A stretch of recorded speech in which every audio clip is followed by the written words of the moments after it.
lo bi ñu am mbégte dalal ci Diène Ndiaye Diène Ndiaye mi ngi nekk direction des industries de transformation de la pêche.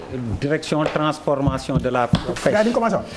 kon nag xam ngeen ni may wax suñu mbokk lébu yi ñoom ñëpp toog nañ nar a seetaan jën bi la ñuy waxtaanee ak napp. Sayer Seck yaa jiite GAIPES GAIPES tamit waxaat ñu lu muy tekki. waaw ma jaar aussi jox ma depuis bi ñu commencé ba léegi. Covid da nga tey teew bi exceptionnellement jël pêche li ci nekk sportif moo tax nga def. waaw déedéet du li Sayer Seck di sportif wala non mais posé question non damay bëgg ma ko leer devant le Sénégal. so Sayer est sportif tu es sportif. depuis lors on parle de Covid te nga spécialement thème bu ko intéresse indi ko. est-ce que du yéen ñaar da ngeen def. xam nga may naa ko mu wax ba pare. man tamit xam nga damay jaay rek. plateau dañ koy jaay. sujet boo xam ni ñëpp ko bokk ceebu jën national. xam nga ceebu jën si weeru koor bi ñëpp koy waxtaan. te dafa am lu mu lëkkale. dafa am lu mu lëkkale ak corona. corona dafa am lu mu ñu jàngal te yéen Sayer Seck seen génn dafa am lu ngeen ci bind lu am solo. corona jàngal nañu ne ñuy fexe ba di. moom suñu bopp ci ñam yi ñuy lekk ci yeneen jumtukaay sax donc lii dafa dugg ci loo xam ni jàngale corona la Birima donc l'intérêt journaliste est justifié je ne sais pas si je me suis bien défendu. non. alors Sayer GAIPES naka lañ ko mën a faram-fàccee. GAIPES mooy groupement mooy maanaam organisation bi nga xam ne moo lëkkale ñi nekk ci pêche industrielle ak ci usine de transformation. coow li fan yi yëpp licence de pêche yu ñu war a jébbal wala yu ñu dig jébbale ay bateau chinois yéen waa GAIPES àndu leen ci lu tax. waaw ñun li tax ànduñu ci. joxeeguñ ko. déedéet joxeeguñu ko. dafa am li nga xam ne moom la ñu jukki. juróom fukki licence la. ak ñaar. yoo xam ne ay bateau yoo xam ne ñu nga sosoo ci Chine.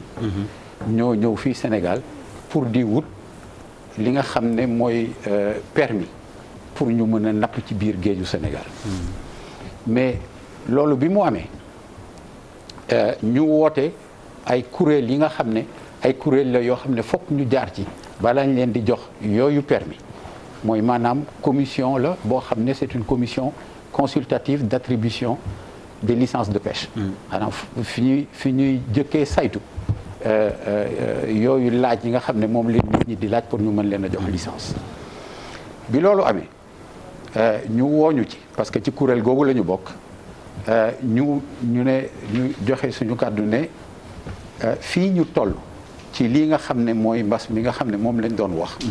président de la république yëkkati ci ay kàddu ne nañu góorgóorlu ba régler problème mu mbas bi nañu xaar ba loolu féete boor lii nga xam ne lu am importance la parce que man maa ngi ci pêche depuis 1978 1978 waaw le 28 novembre 1978 la jëkk a commencé liggéey ci pêche maanaam 42 ans mosuma gis kuréel bu war a jànkoonteeg lu toll noonu ci ay gaal li mbas mi tax mënuñoo def réunion boo xam ne réunion bu ñëpp toog la mais ñu def ko consultation boo xam ne da ngay wax oui rek wala non te mbir mi dafa am importance boo xam ne fokk nit ñi toog pour saytu ko ca biir pour mën a xam li nga xam ne moo ci ne li tax nag itam suñu njort suñu xel xaw a tiit c'est que fin 2018 début 2019 ci loo xam ne ñun yëguñu ko dañu jox ay gaal yoo xam ne gaal ñoo bokk fi ñu sosoo dañ leen jox déjà ay licence yoo xam ne gaal yooyu ñu ngi napp ci géeju Sénégal te ñun yëguñu ko dañoo jékki-jékki rek gis gaal yi di dugg di génn ñu laajte ñu ne ñu ñii jox nañ leen licence ba ñu ko saytoo gis naa sax ci licence yi boo xam ne yónnee naa la ko ñu ko signé le 2 avril xam nga 2 avril boobu ñu ngi génn ci élection yi di dem ci beneen gouvernement c'est juste à la veille maanaam après 4 avril moo ci tegu 6 avril ñu def gouvernement bi maanaam dernier jour yoo xam ne ci ministre bi ci lañ joxe yooyu licence. kan moo ko signé.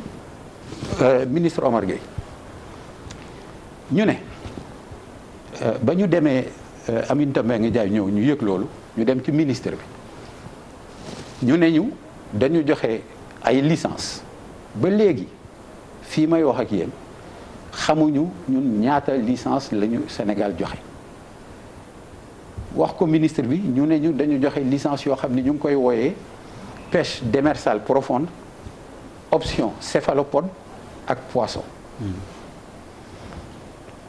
mbir mi mooy boobu option. ñi seetaan xamuñu loolu de. waaw loolu nag faram-fàccee ko dafay xaw a métti maanaam salité yi nga xam ne ñooy béy ci ndox yi nga xam ne 800 mètres la jëm suuf waaw mais lépp loo xam ne mooy ay yërënd ak yooyu la ñuy jàpp ak jën mais boobu option amul ci suñu loi code de la pêche amul ci suñu décret d'application ñu ne ministre bi mais lii mënul ne parce que ça c'est des licences qui n'existent pas yoo xam ne nekkul suñu loi nekkul suñu code.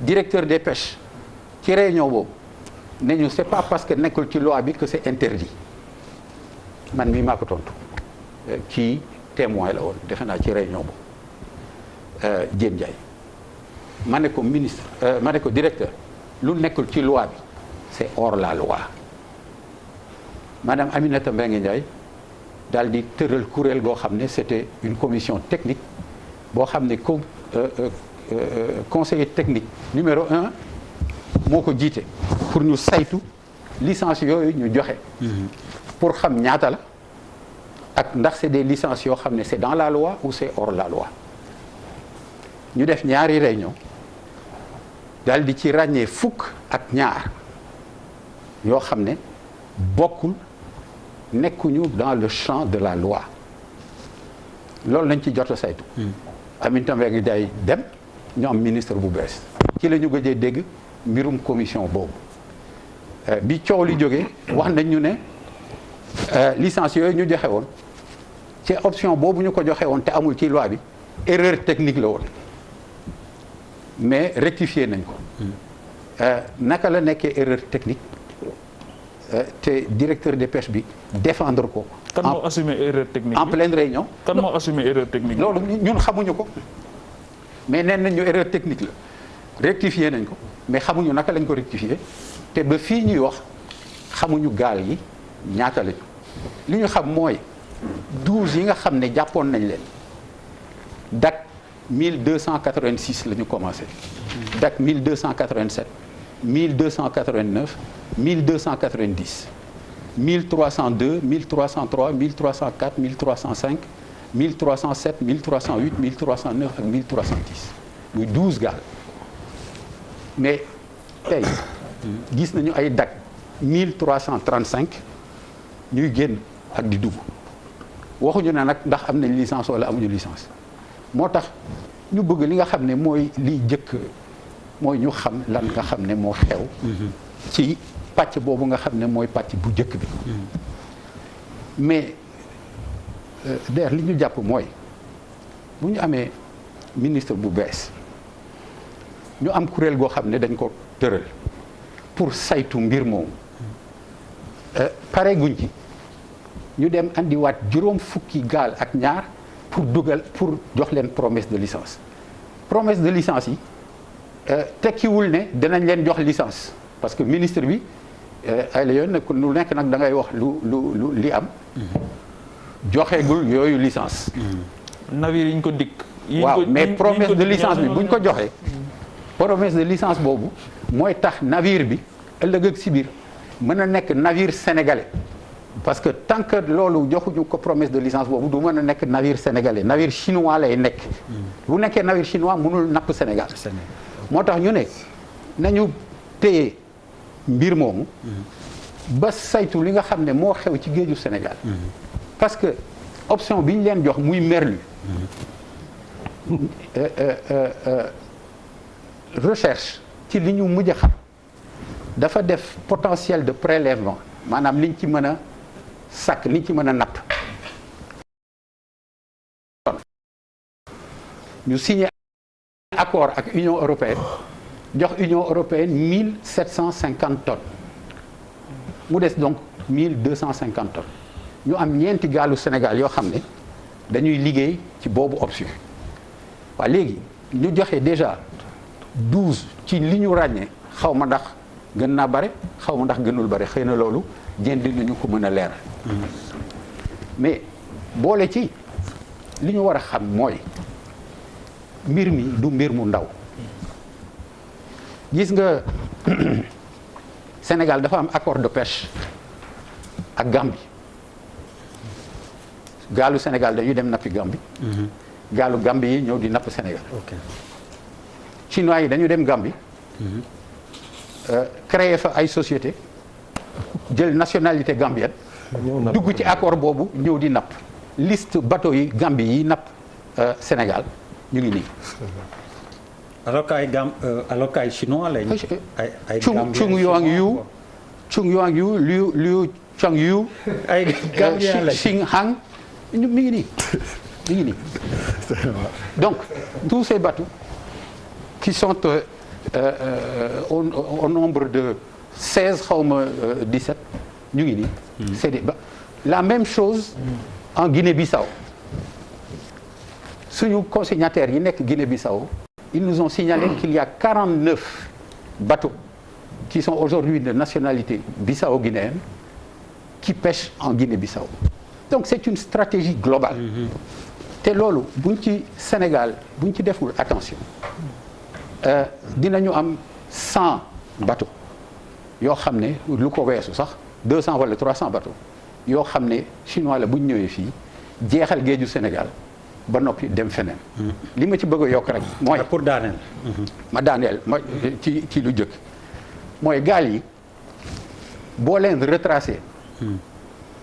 di nga leen fekk Madagascar di nga leen fekk Sierra Leone di nga leen fekk Ghana di nga leen fekk Djibouti te bañ fa nekkee malgache la ñu woon djiboutien ghanéen wala Sierra Leone. te ñu bëgg a xëy ne dañuy nekk sénégalais.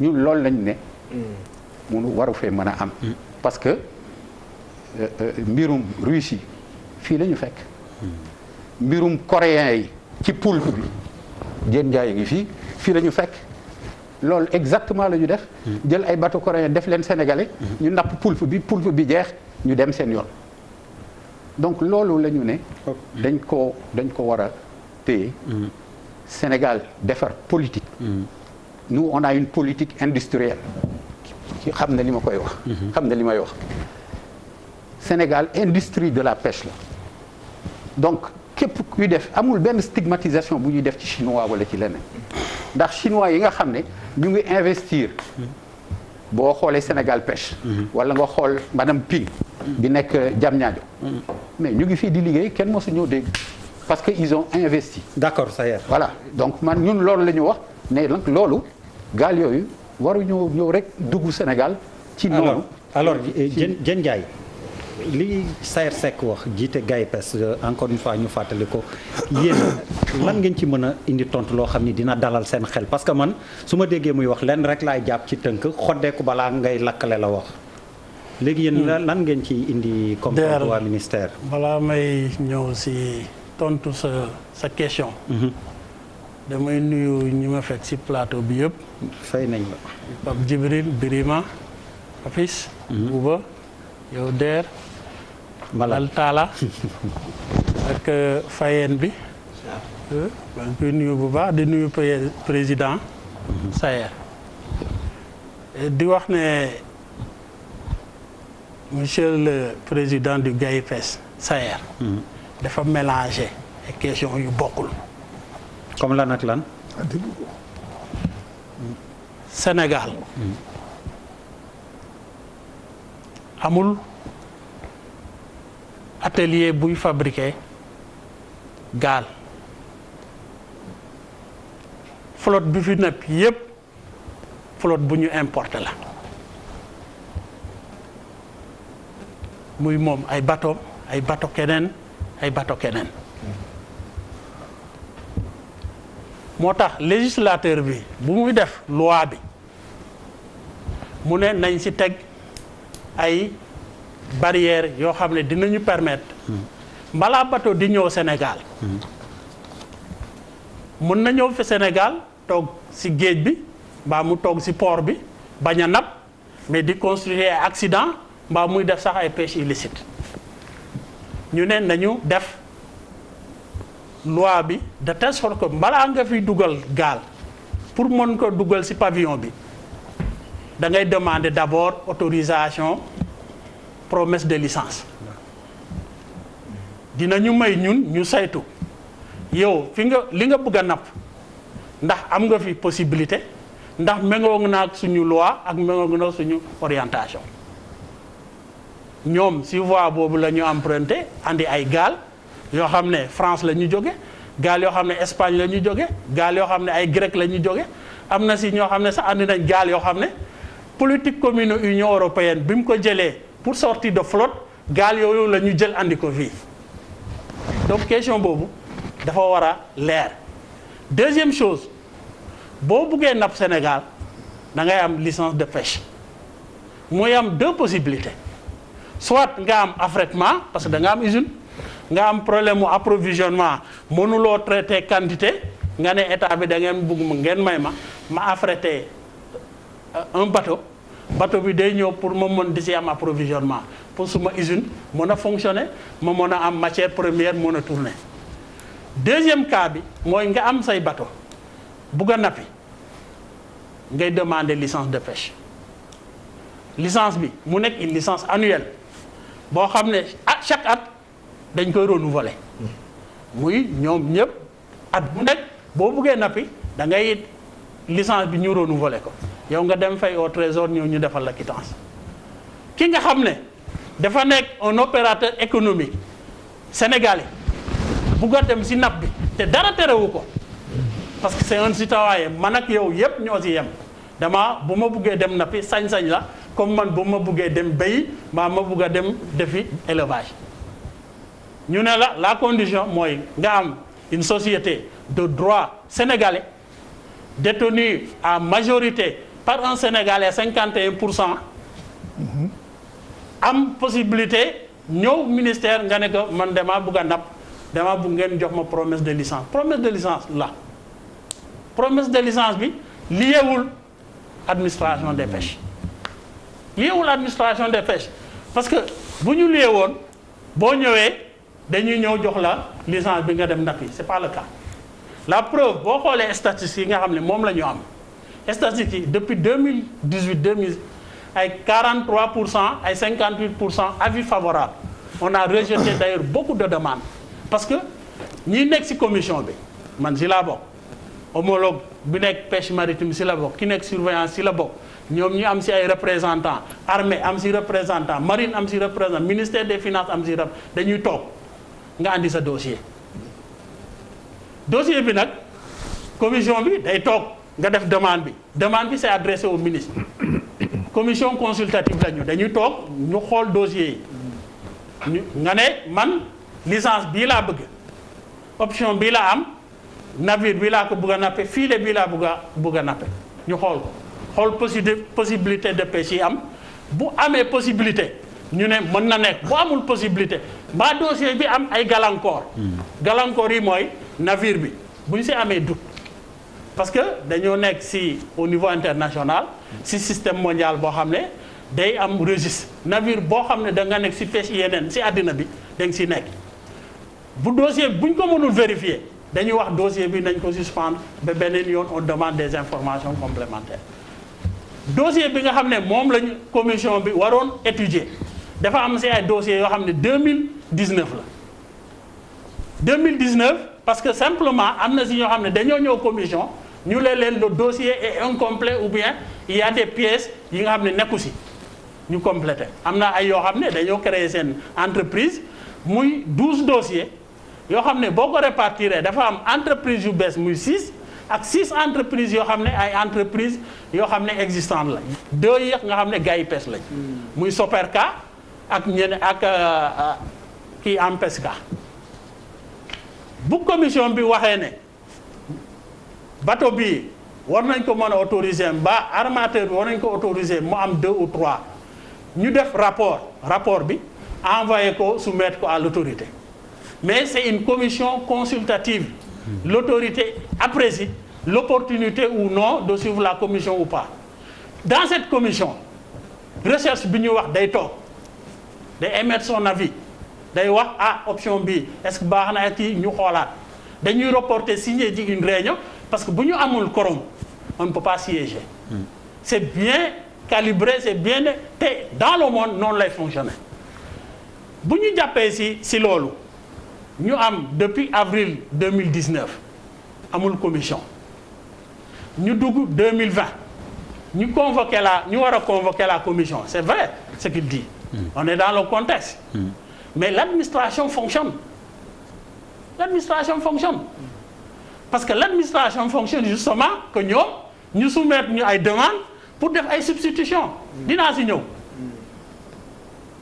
donc ñun dañuy dem tous les jours au bureau di toppatoo dossiers yi nga xam ne mooy dossiers yi fay ñëw parce que c'est vrai que y a la pandémie am na contingentement wàññi nañ personnel bi moom continuer à fonctionner loolu bu ñu ko defee ñu ñëw soumettre dossier bi ñoom ils sont libres de venir ils sont libres de ne pas venir mais je pense il y a dans tout il y a la manière c'est un grand que je respecte beaucoup mais je suis témoin de 2 fois avec le ministre Omar Gueye malheureusement avec Alioune Ndoye des choses de comportement yoo xam ne je pense war na mën a entre des gens responsables war nañ ko mën a régler autrement parce que moom wax na ko suivre naa ko démb si TFM mu wax na ko nee na touché na ministre bi quand une autorité bu la mayee nga envoyé ko message ba woo ko en 22 heures nga envoyé ko message mu tontu la le lendemain ne la wax ma sa avis mais au moins ñi nga xam ne ñoom nga nekk moom xam na ko j'ai du respect pour lui mais war nga mën a wax bind ne ñun une lettre dire on souhaiterait le report de la réunion en bonne et due forme même quand les gens sont en réunion si on constate qu'il y a des demandes de report qui sont justifiées mais la commission peut valablement dire qu'on reporte la réunion pour une autre fois mais le fait de demander une autorité parce que mon collègue n'est pas là de la pêche maritime Goudiaby mais moom relation bi mu am ak Goudiaby ak message bi mu ko envoyé man du ma ko gisee j'ai eu froid au dos parce que je considère que nos rapports sont des rapports tellement civilisés et comme il le dit c'est un homme courtois mais souvent je pense qu'il perd de ses moyens je ne sais pas lan moo koy justifier ba muy def loolu et ça je considère war na mën a ñàkk entre nous beneen élément bi nga xam ne c'est le point le plus important parce que daf ko wax en 2018 la commission a siégé et examiné des demandes de licence 12 ñu jox leen licence ba madame Aminata Mbengue ñëw comme wax na ko moi j'étais pas à la réunion j'étais au niveau de Genève je participais à une réunion de l'OMS sur les aspects sanitaires li nga xam ne moo fa am dañoo ñëw ne licence yi dañ ko joxewul nu mu normal de bonne foi ministre bi mettre en place un comité technique je rappelle au passage que ces navires sont passés en commission je peux vous envoyer quand le comité a commencé à siéger la première question qu'on a réglée est-ce que les membres du GAIPES ont signé les feuilles de présence de cette commission on a vérifié c'était certainement ce qui vous ont représenté aux 3 réunions de comité xam naa séeréer moom wax la wolof dina jafe mais ñu def ko def ci wolof ñetti réunion te ñu daaneel pour l'équilibre wax nga lu tollook moom il faut ma wax ko waaw mais nga daaneel boobu ñetti réunion ñu ñëw ñu ne ñun dañoo am ay problème ay licence yoo xam ne da ngeen ko joxe te jaaru yoon ñu ne leen wax leen ñu yan bateau la de bonne foi dites-nous yan bateau la ñu ne non yéen ay wax yan bateau ngeen joxe mbaa ngeen wax ñu ay licence man leen j'étais à la réunion man leen c'est pas la peine qu'on joue au cache-cache si vous avez le nom des bateaux donnez-nous on affiche la liste on règle le problème allez Diène on a ñu ne ñu nañu bàyyi ba beneen 3e réunion ñu ñëw ñu ne ñu jël le fichier national le registre ñu projeté ko ñuy dem di trier année par année ba ñu ñëw 2018 ñu ne 12 bateaux yii la licence bi annuelle la on était au mois de novembre la licence se termine en fin d'année on a pris sa responsabilité l'administration a pris sa responsabilité à changer les options si option bi yu ñu wàññi ça c'est pas une exception. ok parce que boo émettre la licence da ngay juum. mën ngaa juum parce que da ngay remplir mu juum mais bu apparaître benn navire bi dem géej ñu arraisonné ko xool ne option bi nga xam ne moom lay nappe bokkul ak option si licence bi mu nekk erreur matérielle. dañ koy changé. ok Allez Diène donc si point yooyu laa si bëggoon leeral en attendant. Allez grand da nga may ma def tour de table bi. et puis on va revenir nga rectifier pour l'équilibrisme même je dirais parce qu'on est dépassé nañ équilibre le réalisateur est pointilleux mi ngi pointer les temps de parole donc il y a pas de souci alors Birima tu prends la parole. bon Pape Djibril mën naa ci soo yéexee kañ. non man bismillah dossier bi maîtriser wu ma ko. franchement xaw ma ci lu bari mënu ma cee sori. mais quand même am na lu ma xam ci réew mi laa dëkk am na yu may xam am yu may dégg donc dossier bi man du ma ci sori ndax xaw ma ci lu bari. ministère bi joxu may technique ñoom joxuñu gis rencontré mu ne rencontré mu ministère bi donc dama ciy maandu. mais li ma mën a xam mooy grand bi sénégalais la ñëpp xam ne ko dañ ko respecté mais li ñu mën di wax na ngeen bàyyi xel leen Sénégal day joxe ay licence de pêche day ñaan ay licence de pêche bu ngeen ne Sénégal ku fi dëkkul du fi napp te bis bu nañu rayante waa Mauritanie pour ñu mañ ay licence de pêche bokkul ak lu ñu bëgg a gëm.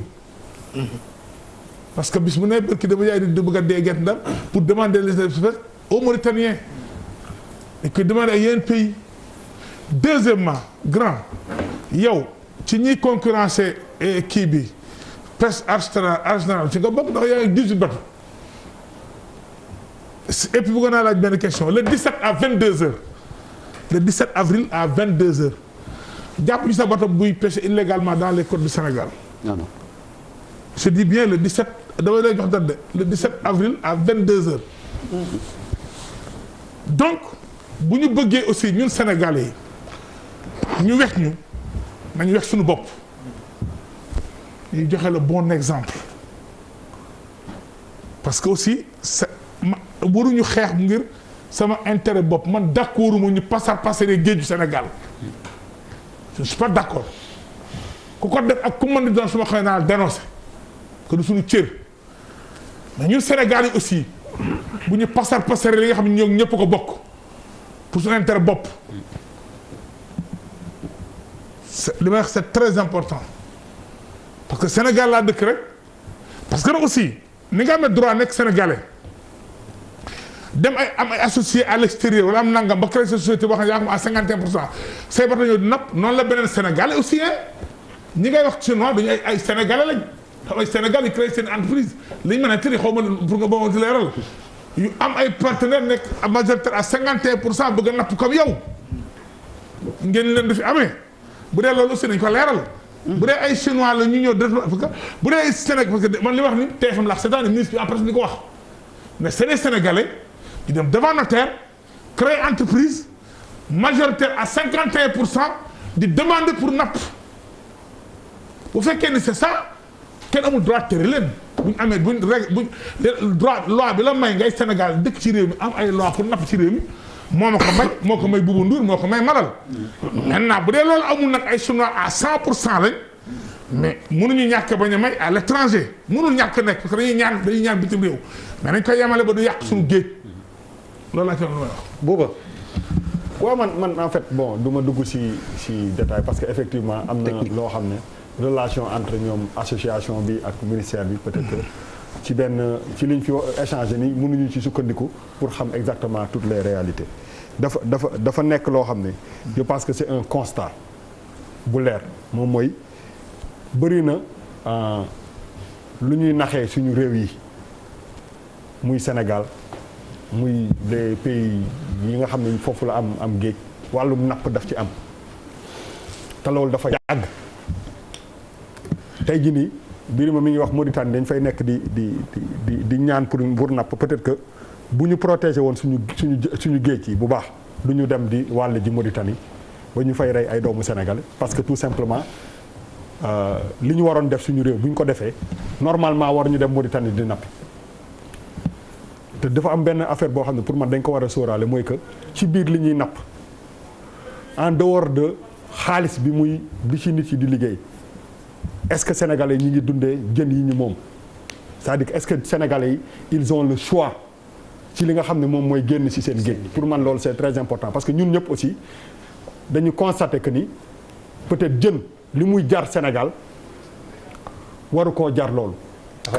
dafa cher parce que ce soit ki nga xam ne sénégalais la ak ki nekk étranger je pense que le marché sénégalais dañ ko war a privilégié ba nit ñi aussi di am qualité de vie ba parce que qualité de vie loolu yëpp daf ci yokk daf ci am solo c'est pas ki yor gaal bi rek mooy dem gétti napp ñëw saam jaay je pense que ñun ñëpp peut-être bi ñu nekkee xale ba léegi on a constaté que jën saa yoo yeewoo muy gën a manqué muy gën a cher loolu pour man c'est lu leer la beneen bi moom mooy si suñu dëkk yi aussi dafa am loo xam ne waa bitim réew dañ ciy jouer te dañ ko war a arrêter parce que man xam nga bu ñu waxee ñu ne société de droit sénégalais pour man loolu dafa am benn brèche la boo xam ne ñiy def ñaawteef yëpp foofu la ñuy dugg. Merci.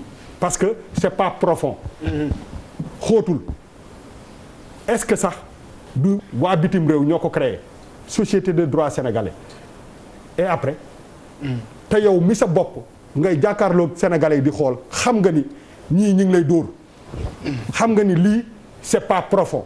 je pense que il faut ñu revenir sur ça c'est pas jéem a nekk ay nationalistes et tout ça mais kii la constat la mooy que suñ ñu bëggee nax parce que effectivement il faut ñu wan opinion bi wala àddina bi que effectivement Sénégal way wala Afrique am nañu ay yoon yu ñu lay teg ak affaire yi mais yoon yooyu dafa am ay brèches yoo xam ne fa la extérieur di jaar di ñu rat ba ñu jeex te loolooy dëgg te des fois avec même la complicité de Sénégalais loolu dafa am solo di nga gis as nit bu jógee Chine wala mu jógee Japon wala mu ñëw fenn xam na brèche yi fu muy jaar mu indi benn Bouba Ndour ne ko kaay ñu def lii en réalité l'État même sait que lii c'est pas pour suñu koom-koom c'est pas pour suñu réew c'est une façon de faciliter la chose te li nga xam ne moom la ñu constaté suñu dëkk yi te loolu mooy problème bi gën a mag mooy que xam nañu fi ñuy dem pour créer société de droit sénégalais mais aussi xam nañ fu ñuy dem pour que ñooñu yombalal leen muy signature damay tal ça fait des 6 ans ñu def émission bi chaque jour ma wax ko ma ne big bi ngay signé boo koy signé war nga xalaat lii may signé nii fii ak 30 ans lan lay jural sama réew. te loolu il faut ñu d'accord ci dara mooy que bu ñu bañee dugg ci ay aspect technique ak affaire yooyu suñu réew yi. lu si gën a bëri gars yi dañuy nax ci foofu la ñuy jaar te loolu tout le monde le sait donc bu ñu sukkandikoo ci techniciens yi rek ñuy wax contrat ni commission yeeg affaire yi dañuy réeral nit yi mais en réalité pour andi ko ci lu terre à terre moom mooy que loolu dañ ko war a xoolaat parce que foofu la ñëpp di jaar pour di ñu ko def chaque fois. On ne peut pas se permettre d'être dans un pays bu mel ni Sénégal di fi am ay problème mu jën tous les jours. jën yi nga xam ne ñoom association bi man j'aimerais la poser question bi à Grand Sayer mooy que en réalité même les Sénégalais qui sont dans la pêche ils font la pêche pour le Sénégalais wala ils le font pour l'exportation pour man loolu c'est une question primordiale et importante parce que en réalité état bi dafa war a gën a privilégier le Sénégalais muy lekk coof bu baax ñu ne Sénégal de boo fa demee li fa gën a neex ci dëkk boobu mooy que tu trouves du bon poisson mais pas que le poisson que tu dois utiliser bi nga war a fekk ci sa ceebu jën fii boo demee Paris nga koy fekk on peut pas se permettre jël avion dem Paris fekk fa coof boo xam ne Sénégal la jóge ñu tegal la ko nga lekk ba suur nga ñëw Sénégal munoo am coof bu mel noonu te fii la jóge loolu pour man c'est un problème de fond. Bouba yaa bëgg coof. Bouba bëgg coof parce que coof la xanaa gisoo sama grand boobu. waaw mais Bouba li ngay wax ak a leer c'est-à-dire xam nga société du droit sénégalais. fa la naxaate bi nekk. te loolu je pense que c'est la trouvaille des politiciens quoi société de droit sénégalais mooy par exemple nga soxla suuf fii Sénégal nga doon tubaab loi yi tënk la ñu ne société de droit sénégalais nga créé benn société bu tudd mbay mi. waaw dénk ko Birima par exemple créer mbay mi dénk ko Birima boo créer mbay mi dénk ko Birima loolu dafay indi lu ñuy woowee bénéficiaire apparent ak bénéficiaire économique réel bénéficiaire apparent mooy Birima mais le bénéficiaire économique réel c'est ki nga xamante ne Daniel Johnson mooy Daniel Johnson moom affaire bi loolu baax na xam nga grand yi dañu commencé dama jàpp ni ñoom Sayer li ñuy def baax na am société sénégalaise di napp ci réew mi mais li ngay wax tamit dëgg la ñoom Sayer en 2006 am na benn arrêté bu leen permettre ci zone boo xamante ne ñoom rek ñoo fay napp coof te coof bi bitim réew lañ koy jaay mooy yow amoo accès ci coof bi man awma accès ci coof bi Charles amul accès ci coof bi donc en fait on favorise l'exportation par rapport à la consommation interne consommation locale bi mooy li ngay wax lekkatuñ coof ñun temps booy 5 heures bu jotoon dañuy def mburoog fiiriir mburoog fiiriir mais mënatul nekk wala nga doxantu ba Soumbédioune boo yoree 500 francs da ngay noos donc loolu amatul donc te li am nii ci nguuru Macky Sall bi par rapport ak surtout bien que problème mu pêche yàgg nañ ko am yàgg na depuis ñoom Abdou Diouf Senghor et cetera suñu état yi dañu yàgg yemamaayal mais loi 2016 yi bu ñu fàtte ni jën bi dafa bokk ci les ressources naturelles du pétrole ak gaz kese ak or ak diamant ñooy les ressources naturelles les ressources halieutiques c'est-à-dire quels sont les efforts de l'État c'est une question que je pose aux représentants de l'État quels sont les efforts que l'État sénégalais fait par rapport à notre souveraineté halieutique parce que quand même wàllu jën wàllu buuj wàllu sox soxoor yi ñu doon am fii xoola fii da doon neex méridien ay temps xoola fii temps yi ngay génne compilation yaa ngi fa daa waaw billaay dañ naan dem yaa ngi fàttaliku amatul lool lekk nañ ay brochette de sox soxoor mais gannaaw malal c'est bon tontu ñu parce que man yéen tamit dama leen di woowee les élites de la pêche yéen vous êtes les élites de la pêche quoi maanaam ñoom mbay ndoy yi nga xamante ne dañuy taal seen gaal ñoom Ibou Gaye gars yi doon xeex ak waa Yaraax et cetera ils sont exclus de votre secteur et yéen pour faire valoir votre combat souvent ñoom ngeen di sàkketoo. ok allez noté ngeen defe naa interpellation yi Charles. man xam nga DER bu ñuy wax napp jën rek man damay feebar waaw damay feebar parce que nga am 700 kilomètres. de littoral di dem ci restaurant bëgg a commander coof bu toll nii lu jaay la ko 6000 francs 4500 ba 6000 francs.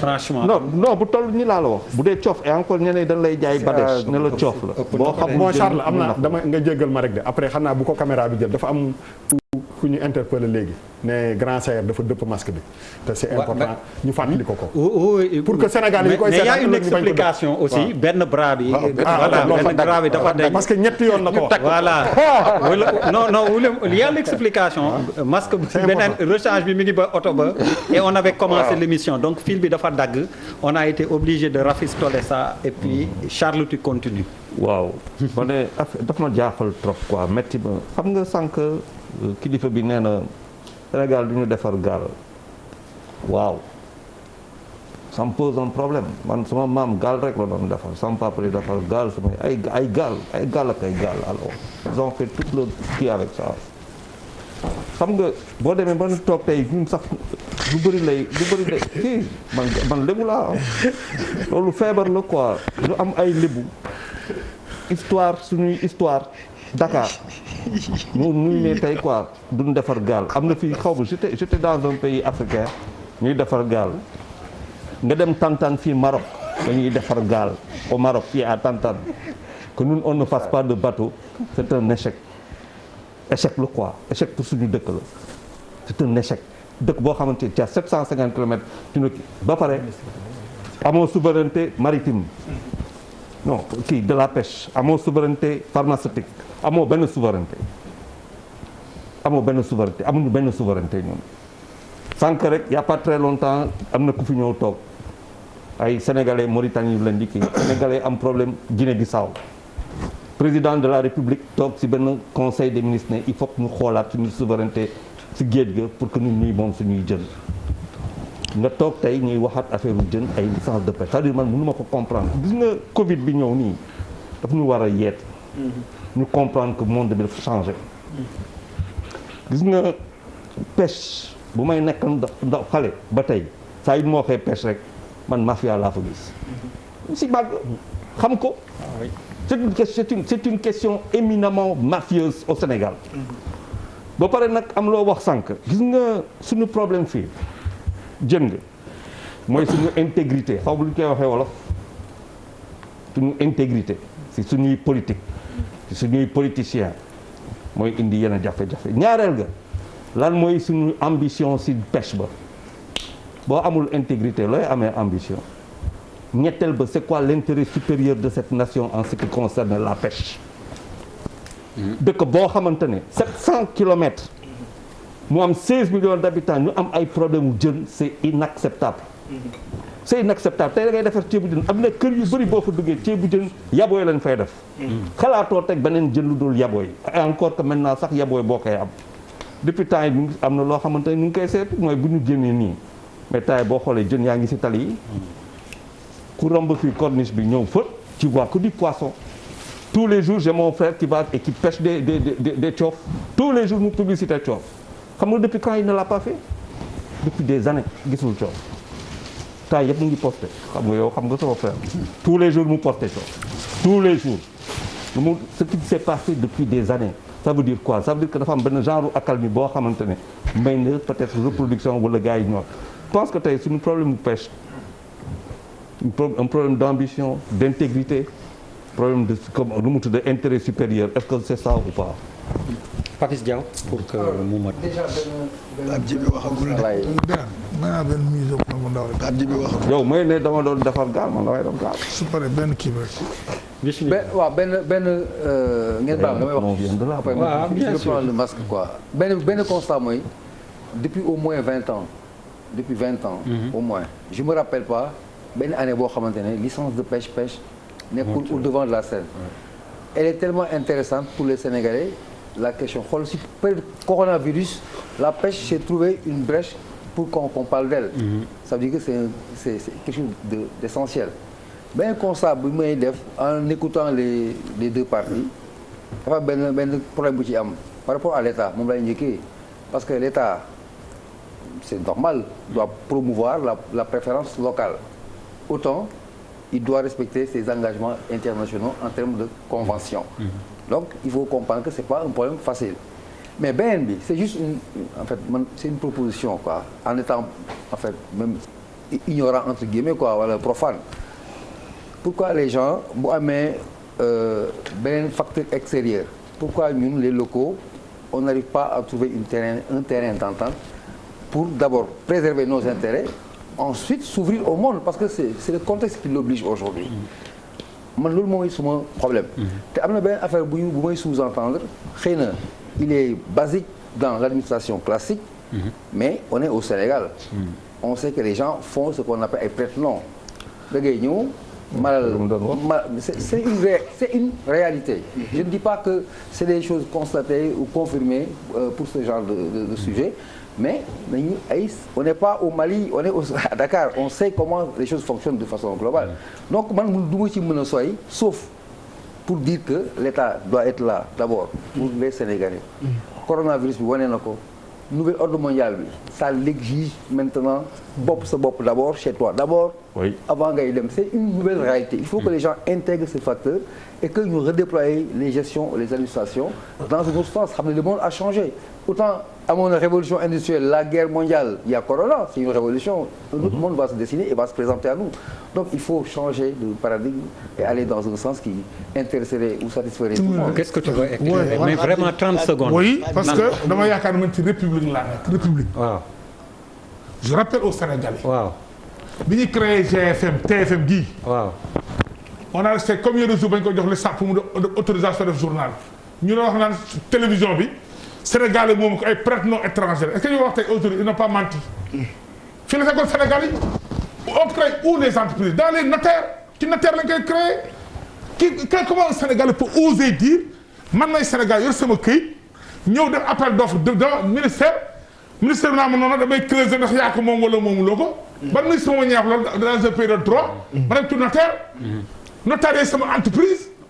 yor sama entreprise en bonne uniforme. ok ñëw déposer appel d'offre wala appel d'offre ñoo am nañ ko gën a creuser mais creuser toutes les entreprises de la République. oui ku creuser sama entreprise nga creuser TFM. creuser société moom. creuser société yëpp ci Sénégal yëpp. xanaa ku mu sax créer xam nañu créer entreprise quand même. doo ñëw rek ne damaa bëgg a créer entreprise am na kër yi lay laaj. ok donc je pense que c'est pas le rôle du ministre de la pêche de dire que kayit yi nga mën a à bonne forme signé notaire jaar fi mu war a jaar yëpp nga fay trésor fay impôt fay lépp ñoo teg say kayit teg sa kayit ñaan la woy on doit creuser ndax yaa ko moom wala mooma ko ça c'est manque de respect à la République Pape Djibril mu mën a dellu ci ñaari invité yi yaa ci desoon foofu la man li may wax mooy effectivement nous sommes en temps de pandémie mais justement c'est parce qu'on est en temps de pandémie que ñu war a moytu yu bëri parce que coronavirus bi aussi dafa bëri loo xamante ni daf ko wane. oui l'administration fonctionne c'est vrai waaye adduna bi ni muy doxee fi mu ne nii mooy même ñi délocalisé woon ñoo ngi relocalisé ñoo ngi delloo si seen alal ji ñu génne woon ñoo ngi koy indiwaat parce que adduna loolu la coronavirus bi wane. effectivement je pense que réew sax moo war a gën a creuser en fait xam nga nit sax buñ koy nommer fenn dinañ def enquête de moralité bu poussé. am na lu mu ci yëg am na lu mu dul yëg. gars yi sax yenn saa yi ñu egg foo xamante ni fu doy waar la waxatuma laa nag loo xamante ni dafay toucher l'intérêt général l'intérêt supérieur de la nation mais li tax pêche bi gën a délicate pour man et c'est ça qui m'intéresse mooy dafa concerner les générations actuelles et futures xam nga sunu géej gi aussi du pour ñun rek du pour ñun ñii mooy surtout ñi nga xamante ni ñoom ñooy ñëw ëllëg loolu moo tax man secteur primaire yi daf ma intéressé particulièrement muy pêche muy agriculture muy élevage te foofu damay ñëw d'abord ci pêche artisanale bi avant may ñëw ci industrielle bi artisanale bi tey boo xoolee les villages pêcheurs yëpp dañu nekk dans des situations chaotiques xawma état du Sénégal nan la arrangé woon depuis 60 ans en tout cas ba ñu indépendant ba tey village pêcheurs yi taux de décrochage scolaire bi taux de perdition scolaire c'est extraordinaire les infrastructures de base n'en parlons pas nit ñi foofu dañuy bàyyi jàng nit ñi foofu dañuy pour nga faju problème la village pêcheurs yi xoolal village pêcheurs yi may yow yéen a ma gën a xam village pêcheurs yi. et ça c'est nouveau. ça waaw c'est nouveau lu donc la difficulté elle est là-bas elle est réelle. léegi nan la ñu arrangé woo ba ñooñu. reproduction sociale bi may wax souvent foofu la gën a bëree. inégalité des chances bi ñeneen ñi am ñooñu amuñu ko. donc loolu pour man mooy li nga xamante ni moom a gën a intéressé parce que aujourd'hui on parle certes de la pêche industrielle. mais man pêche boobu moom tamit lu ma yitteel la te ñu war leen bàyyi xel te pour 60 ans ñu dolli ci mooy sunu 60e anniversaire ñu dolli ci coronavirus jot na ñu def évaluation comme ni mu jotee ñu def évaluation wax nga ko léegi par rapport ak remède bi Madagascar ne génne nañu ko nga gis tubaab bi di ñu chahuter comme pas possible jot na aussi ñun ñu questionner suñu adhésion ci OMS jot nañu questionner suñu adhésion ci toutes ces structures internationales yi nga xamante ni xamuma njëriñ bi finalement lan la parce que déjà duñ la encourager ba pare ngay jël sa xaalis di fa def du xam luñ la jëriñ donc encore une fois 60 ans aussi il faut que ñu réfléchir sur cette pêche là bi nga xamante ni moom mooy la pêche artisanale nan la ñu débrouiller ba ñàkk gi gën a bëree foofu nga xam dañuy vivre au jour le jour la pêche industrielle li ma si intéressé aussi mooy il faut que ñu man chinois ak turc dama leen a xaw a ragal. oui je suis d'accord. parce que seeni méthode yenn saa yi sax européens yi ñoo leen di tane ndax ñoom ay Greenpeace a ngi fekk yeneen commission d'éthique yeeg yooyu di leen bàyyi xel nga xam bu ñu defee ñu dóor mais chinois yi ak turc yi yenn saa yi fu ñu jaar moom tawarkal dafay doy waar trop. te effectivement. Bouba wax na ko Malal wax na ko les entreprises de droit sénégalais yi ñuy wax souvent ay brèche la yoo xamante ni société écran la ak prête-nom loolu rek moo ci am lu ci gën a bëri te justement on parle aussi beaucoup de corruption dans ce secteur-là justement on a eu combien de ministres de la pêche dans ce pays-là mais am na ci ñoo xam sax dañ ciy gën a riche lool sauf pêche te tey jii même l'administration de la pêche ñi nga techniciens yi ci nekk liggéey yu am solo la ñuy def mais le plus souvent décision politique yi moom moo ñëw altérer liggéey bi yëpp te techniciens yi ci nekk aussi bien les ingénieurs que techniciens yëpp Dieu sait que li ñu leen di fay amul solo lool te pourtant liggéey bu rëy rëy la ñu def mais man li ma bëggoon laaj tey ji président Saer mooy est-ce que tey ak le ministère jotul ñu def auditu pavillon Sénégal ba nga xamante ni dinañ xam exactement yan navire ñoom la ay sénégalais moom ak yan la ñu moomul ak qui est derrière quoi et qui est derrière qui. C'est important. Question concrète on commence par là ci série de réponses bi même si sànq gis naa ni bëggoon nga tontu Diène mais on a moins de 30 minutes vraiment Saer Seck on a Diène je suis désolé on a moins de 30 minutes il faut qu'on accélère mën a évacuer yëpp question concrète de Pape Djibril. non l'audit du pavillon. non seulement dafa commencé woon nañ ko mais dafa jot ñu suqaliwaat ko comme ça ñu auditer toutes les entreprises commencé ci man ñu def ko fii Sénégal gis nga li ñuy wax ak li ngay wax ci société écran mooy li nga xam ne moo fi jaar en 2009 ci poulpe bi avec des sociétés coréennes c'est-à-dire que li ñuy présenté ci société yi ak chinois yi on nous présente exactement la même chose que ce qui s'est passé avec les Coréens en 2009 ce sont des sociétés sénégalaises 51% sénégalais qui achètent 51% des droits de propriété du navire pour demander le pavillon sénégalais pour mën a napp ci géeju Sénégal seen intérêt bu jeexee gaal yooyu dañuy seppeeku dem feneen nekk beneen nationalité pour nappi fa c'est ça la réalité gis nga li ngeen di wax Sénégal du defar bateau de pêche industrielle xëy na dina defar ay gaal mais du defar bateau de pêche industrielle li muy wax dëgg la nous tous on va acheter nos bateaux à l'extérieur mais quand on est dans une démarche industrielle mais quand on est dans une démarche qui est une démarche bu ñu nekkee ci yoon woo xam ne yoonu wutu koppar la créer sa société 500 000 francs wala 100 000 francs CFA ne yaa moom fukki bateau yoo xam ne bu ci nekk 5 milliards lay jar loolu xel nanguwu ko loolu xel nanguwu ko loolu moo fi am te boo jàppee société bi la société 51% la pour le Sénégalais 49% pour le Chinois nga jël gaal bi jënd 51% du bateau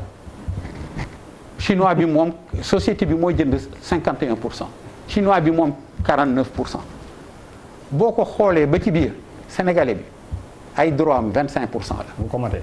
waaw parce que da ngay mën a am société bi 100% sénégalais soo masque bi sonal na ma trop. da ngay mën a am 100% société sénégalaise mu jënd 51% gaal bi. muy noonu wala nga am société boo xam ne 51% sénégalais la gaal gi da nga koy jënd à 100%. parce que tu as 51% muy non mën a nekk 51% mais loolu yëpp ay naxaate la man je suis prêt à ce qu'on fasse des audits du pavillon mais lii mooy li fi jaaroon avec les autorisations de Russes suñu géej gi li ko kaaya mooy Russes yi fii jaar napp dem Coréens yi jaar fi napp dem mooy andi Barça wala Barsax ñun nag ay sénégalais lañu lu mu metti bu ñu dawee ba sore jam ñaajo la ñuy yem donc bu lii amee foog ñu wax ko sénégalais yi ñu xam ko lii xeetu naxaate la ce sont des bateaux chinois yuy mbubboo sénégalais avec de la nationalité sénégalaise pour pouvoir avoir accès aux eaux sénégalaises. C'est tout. C'est ça la vérité. C'est un problème de droit. Alors maintenant ñun expérience bi nga xam ne moom lañ ci am parce que nag foo yàgg am tuuti loo ci xam. waaw boo ko waxee te lii ñëw. niru laak la fi nekkoon. nga woote. pour que ëllëg ak si biir kenn du wax ne ñun ña fa newoon. te yëgoon waxuñu ko. loolu lu am importance la. gis nga 52 licences def nañ accord ak Union européenne. ci 36 licences jën ñaata la du 36 ak Union européenne 36 licences ñu def accord ak Union européenne. mais buñ naree jox ay bateaux yoo xam ne Chine la ñu jógee 52 licences. mais na Sénégal def accord ak Chine wuti contrepartie financière boo xam ne 50 milliards la wala 100 milliards mu dugg trésor public ñu xam ne au moins xaalis boobu Sénégal yëpp lay jëriñ. mais pourquoi ngay jël 10 licences di ko jox benn Sénégalais boo xam ne il a créé une société de 500 000 francs. àndul de. mais ñun on nous a aussi consulté pour ça. ñun ñoo bañ. les licences se négocient aujourd'hui autour de 75 à 150 millions de francs CFA. ngay wax ali kalat gi loolu moo fi nekk. te nag l'autre grand problème mooy li fi nekk ci ressource ci suñu géej ndax attan na lii.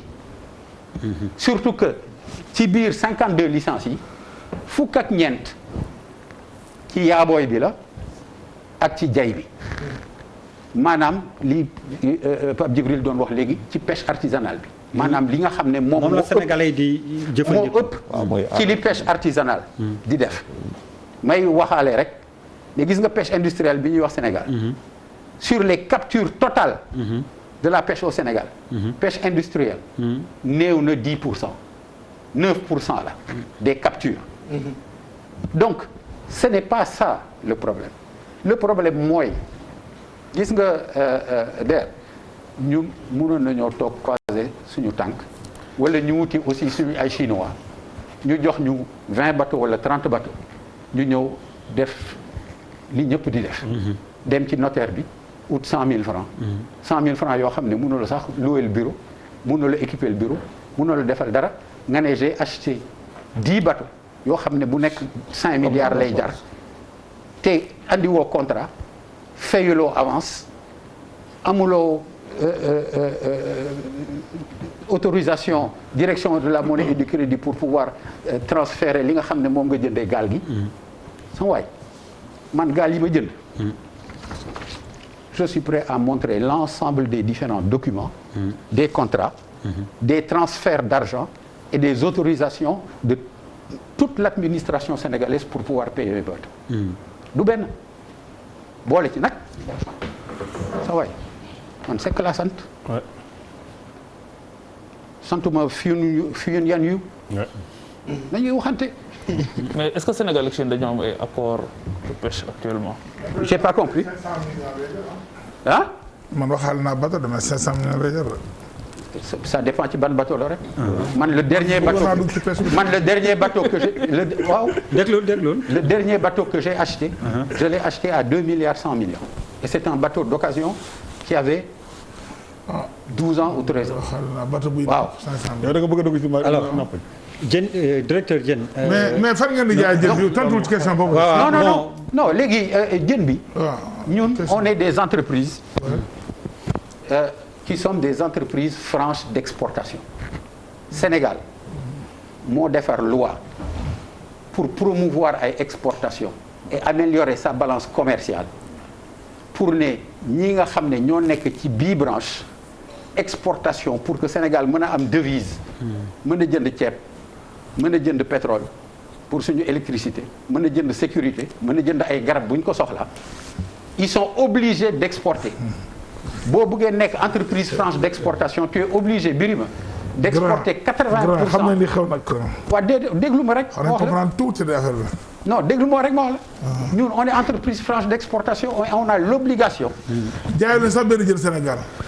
benn jën ban ngeen di jël astaghfirullah. li ngeen di tous jël les jours. waaw da nga wax la sëñ bi. non déedéet non man kay du ma la déglu ci loolu. waaw non waaw déglu ma wóor na ma te man nit mu ko lindi fii. non man. waaw man mais xam naa li nga wax de. waaw d'accord. wallaay je suis pas contre moi. loin de là sincèrement. waaye ko mu yeggali après nga après Diène sax normalement c'est Diène Ndiaye qui va parler. ok dama ne question bi. nous on a l'obligation d'exporter 80% de notre production. C'est une obligation. C'est une obligation légale. Si je veux rester entreprise franche d'exportation. Donc c'est ça la contrainte. Mais aujourd'hui moi entreprise Sopacet 8% de ma production est vendue ici localement. nee na donc tous les samedis au port. Lui il le sait. On fait effectivement de la vente locale. mais la cherté du prix du poisson amul leen ci responsabilité. Si, ça c'est effectivement l'offre, mais la principale responsabilité de la chair du poisson, c'est sa rareté. Alors Diène. Et la rareté, et ce que je disais, c'est que la question de la ressource est Le président ne veut pas lâcher la parole. Non, mais li nga wax égal kii il y a pas de souci, sànq je l'ai fait. li ma koy wax rek président. da nga poser question bu am solo audit du pavillon 2006. ñoom ñoo ko naxasal. Astaghfirullah. Ils n'ont jamais accepté de valider ce document. émission bi wolof la de. loolu. séeréer la nag ko. loolu 2006 on a fait l'audit du pavillon. J'ai bien, si vous lisez même le rapport. c'est qui on kan moo def audit bi.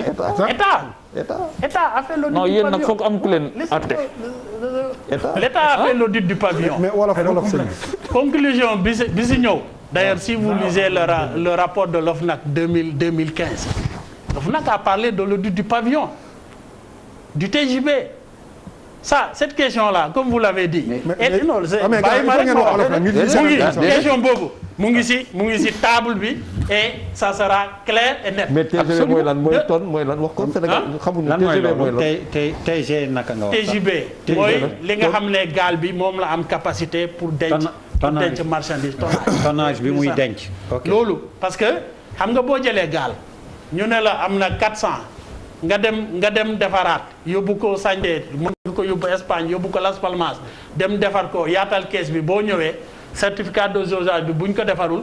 tu gardes toujours les mêmes capacités alors que fekk nga ëpp nga mais pour dire gàttal si question boobu. question bu leer la. leer naa autorité maritime bi mu ngi si te loolu dina leer deuxième élément. jën bi nga xam ne exportation bi arrêté na demal Yoff demal si plage yi da nga am coof di nga am kocc di nga am réussir di nga am jën sa weeru koor bi di nga si lekk ceebu jën. Pourquoi? parce que exportation yi moo taxaw arrêté nañ. donc ñoom bu ñu Sénégal amul jën am nañ si rôle. kon fu mu nekk ni jën am na Sénégal. jën am na Sénégal demal si tefes bi. tous les jours donc jën bu amul Sénégal ñoom am nañ si rôle. mais yéen état. non attends Pape parce que simplement dañoo nekk si contexte boo xam ne droit bi nga xam ne moom la état may nga am société d'exportation nga créer sa capital boobu ñoom.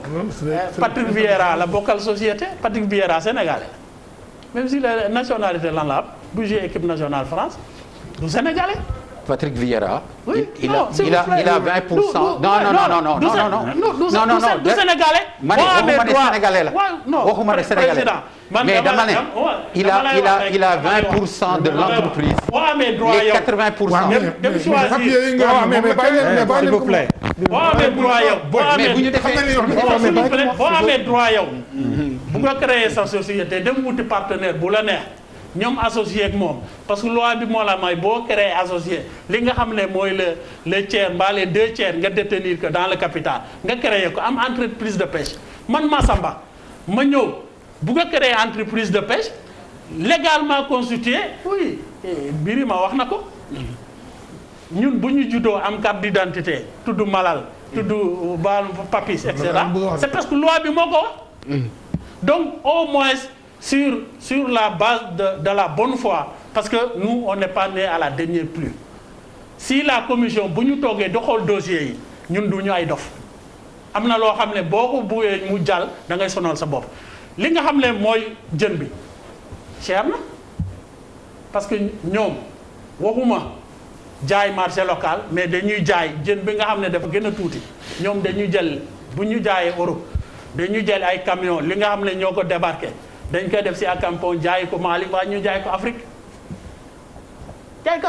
donc c'est parce que état bi noonu la organiser secteur bi di promouvoir ay exportation création de devises mais devises yi ngay wax jëndewuñ ko médicament yéen seen poche la dem oui parce que simplement vous êtes des privés et structure économique bi noonu la bo mais ça rentre dans la comptabilité plus en rentrée de devises parce qu'il faut pas confondre la poche de l'État et la poche des privés. Attention, ce que vous dites là, c'est grave. beneen élément boo xam ne am na solo. Donc vous préférez avoir une balance déficitaire. Pas du tout. Mais attendez, c'est que non parce que non Charles, mais on l'écoute. théâtre de s'il vous plaît, on l'écoute. li may wax c'est très clair. balance de paiement. non léegi dégg commercial je ne dis pas du tout ça. Ah si, loolu ma ne je ne dis pas du tout. Il y a deux choses yoo xam ne il y a deux s'il vous plaît il y a deux choses yoo xam ne moom moo ko wax. def ne bu ñu créer devise moom la ñuy jënde médicament moom la ñuy jënde pétrole. moom la ñuy jënde parce qu'il y a des revenus. non oui mais attends. Il y a des revenus. Mais ces revenus-là sont des revenus privés. Je ne dis pas que ces devises-là ne contribuent pas à l'équilibre de la balance commerciale. Parce que loolu moo placé la pêche au premier poste d'exportation avec 259 milliards d'exportation. Mais il ne faut pas confondre ces devises-là qui sont dans le compte des sociétés et de bëgg ko naxanal Sénégalais yi ne xaalis boobu la ñuy jëndee leneen ça c'est très clair. S'il te plaît. Moi naa boo ma waxee ne en tant que la société en tant qu'agent économique day rétribuer ay employés ñuy am lu ñuy fajoo lu ñuy am lu ñuy dunde ça je peux l'accepter. Donc compréhension boobu lañ ko war a am que autre chose beneen élément bi nga xam ne da ngeen ko wax. accord de pêche non s'il vous plaît bi nga waxee sa débat dama laa déglu non dama laa déglu accord de pêche devise lu ñuy jëndee seen accord de pêche Sénégal signé wul benn accord de pêche avec un pays étranger sauf l'Union européenne et je vais vous expliquer pourquoi.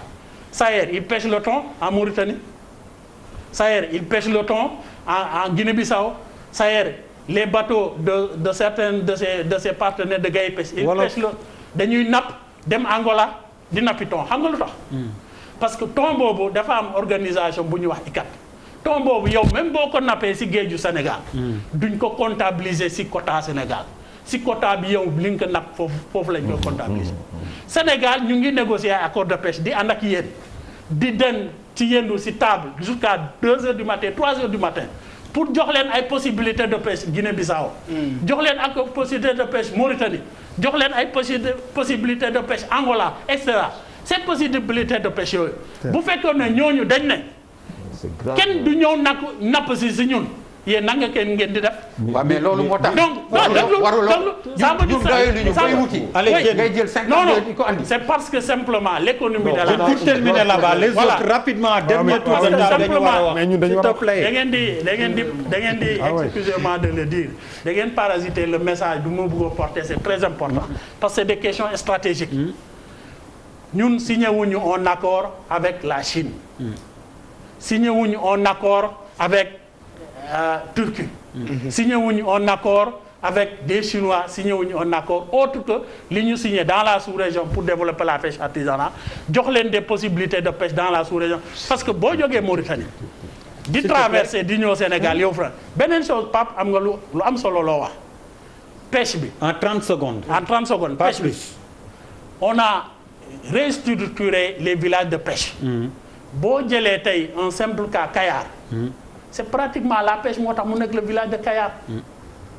boo jëlee Lompoul demal nu mu mel meluloo noonu demal Potou nu mu mel parce qu'on a créé des infrastructures de base permettant aux populations qui vivent de la pêche di débarquer seen jën mën ko fa jaay conserver la qualité. Ok, allez. Donc loolu c'est des choses yoo xam ne je reviens à toi Maïma Diène s'il te plaît ay ca contribution tu disais. waaw mais parce que xam nga man pour man sujet bi bu yemee ci entre ñoom ñaar ñii rek dañuy fausser débat parce que dafa am Diène dafa am lu mu wax léegi nee na demal géej léegi soo demee loo bëgg di nga ko am c'est l'État qui parle là c'est-à-dire que il a fallu que coronavirus ñëw pour que sénégalais bi mën a am jën bu mu lekk bu baax bu yomb c'est-à-dire que man message boobu mënuma ko même est-ce que loolu c'est avéré non attends ma egg mais je oui continue mën naa egg vas-y continue waaw non dama ne li mu wax moom moo ko wax dafa ne fu mu ne foo mënti dem di nga am jën di nga am coof di nga am lara di nga am leneen moom moo ko wax parce que tout simplement exportation bi amatul ça veut dire que yéen état bu du woon coronavirus bi normalement li Sénégalais di lekk ak yomb bi ñu accès bi ñu am ci jën bi du seen priorité loolu lay signifié mooy que da ngeen privilégié lépp non waaw xaaral loo pour man non parce que bu fekkee ni exporté wuñu lu bëri ba nit ñi am accès ci jën bi mooy que te bu ñu exporté du ñu am jën ça veut tout dire beneen affaire bi moom mooy li ñu doon wax ci affaire entreprise de droit sénégalais yi xam nga boo eggee ci forme bi nii rek bañ a dem ci fond bi dafay am problème pourquoi muy am problème ñun ñii ñëpp xam nañ ni foofu la ñu gars yi di jaar nan waxante dëgg c'est pas parce que way kii sénégalais la man du loolu dafa am lu am mooy que tey jii nii boo génnee ci pêche bi nga dem ci soble bi dem ci pomme de terre bi loolu moo fa ne entreprise yi nga xam ne dañu naan ay entreprise de droit sénégalais lañu ñoom ñoo yore 80% même di jox marché local bi xaalis yooyu du toog Sénégal dafay génn.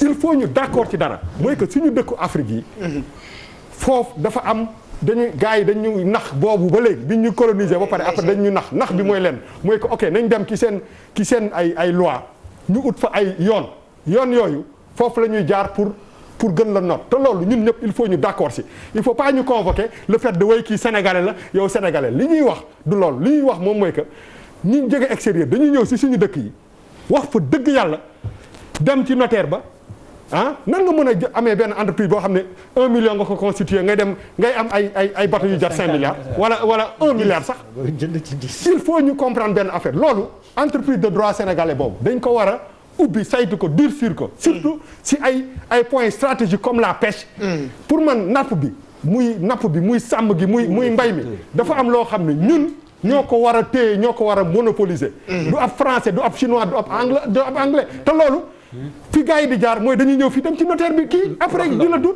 te loolu moo am léegi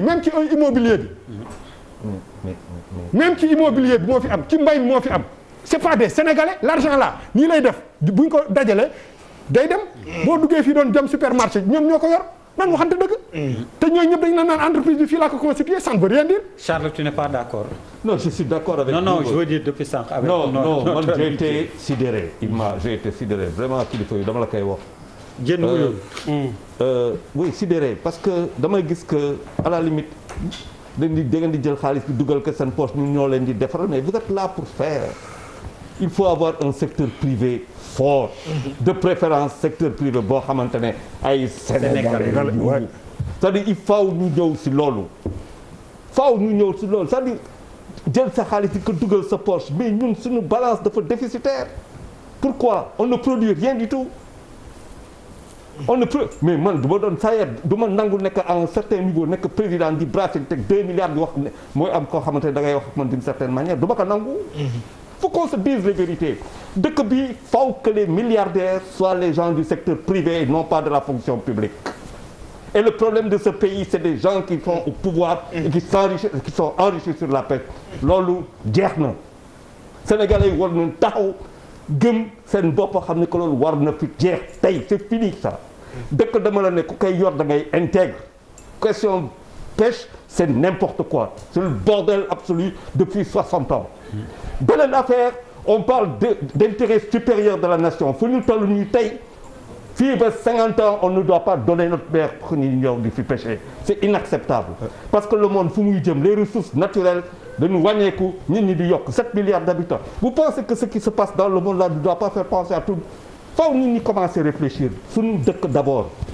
temps yi maa ngi lekk coof tous les jours je mange du coof oui maa ngi lekk Saint-Martin maa ngi lekk gis maa ngi tous les jours sant yàlla mais sa waay damay toog kër ga rek ñu woo ma téléphone ne ma grand mais kon sama jaaykat du jën bi il faut mu wàññi prix mi de non man ma fay moom lay fay yow yaa ngi may dégg grand fooy lekkee coof tous les jours fooy lekkee coof kay ma wax la j'ai mon frère il va à la pêche tous les jours grand maa du kër ga ngay lekkee coof attends non dama lay won Facebook bi tous les jours wan ma ay photo loo xam ne coof maa kaa gis mais xam benn affaire c'est grave ce qui a été dit xaaral dama bëgg mu wax ma non parce que fii nii mbir mi dafa war a leer li ma wax lu leer la dama wax ne les sociétés privées xaalis bu ñu exporter xaalis bi seen poste lañ koy dugal mais vous ne devez même pas le dire ça. Pourquoi Non. Pourquoi je ne dois pas le dire? léegi déglu ko. Non, parce que parce que nit ñi aussi bu ñu c'est l'association des sportifs. je ne suis pas ici. C'est la famille des sportifs. Pour que exactement. Mais apparemment, il y a une autre bien répondu. je ne suis pas parce que xam nga bu ñu nekkee fii xaaral après nga déglu leen jën Charles c'est vrai que yaa ko laaj mu sànni la laaj bi mais nañ ko déglu et tu réponds. dafa am wax boo xam ne fii nii nous sommes d'égale dignité. Non, je parle pas de ça. Non, s'il vous plaît. du ma nangu man. déglu leen ko. du ma nangu man. ku ma joxoñ mbaa ku joxoñ ñi nga xam ne te teguloo si baaram. Personne n'est plus intègre que qui que ce soit fii bay wax la peste c'est pas le bordel. boo waxee loolu. mën naa taxaw ne bordel pendant. maa waxee loolu mën naa wax. tous les secteurs y compris yow peut-être autre chose que c'est le bordel. Un jugement de valeur boo koy porter. da ngay am les preuves matérielles lu tax nga koy wax. c'est pas correct même de dire ça. c'est pas correct. mais bu ma yegg si loolu. c'est pas bu ñu correct. nekkee fii di expliquer c'est pour que ñu am compréhension lever les équivoques sur les questions qui fâchent. bu fekkoon ne daa am lu ñuy nëbb mbaa am leneen lu ñuy laq-laqal xam nga ni ñu def dañuy wax Covid moo am réunion amul ñu jël licence ya signé ko jox leen ko dem leen. C'est parce qu'on est transparent avec vous. On est transparent avec vous. La loi ne le permet pas. Ce que la loi ne permet pas. C'est justement ce que la loi ne permet pas. On s'abstient de le faire. Donc, en toute responsabilité, on ne se cache derrière aucun droit pour que faire. Mais on n'acceptera pas d'être sous la pression d'une minorité qui veulent s'accaparer des ressources de ce pays parce que dañ ciy tuure seen ressources. bu leen neexee ñu ñëw ne changé leen ma bateau bii dafa màgget ma jëndi beneen ñëw dugal ko te keneen alpha mënul ñëw ne. dama bëgg ça on l'acceptera pas da ngeen koy def duñ ko nangu parce que laaj ko. bateau Soperca bi mu nekk si demande de licence bi lu mu bëgg. jël un bateau seppi ko. ñëw dugal beneen napp ba mu doyal. bu màggetee mu andi beneen. Non. Donc, non, c'est la vérité. C'est la vérité. Oui. C'est la vérité. Je lui réponds. Dans ces questions. Non, s'il te plaît, on l'écoute aussi quand même. C'est pas la peine de crier aussi fort.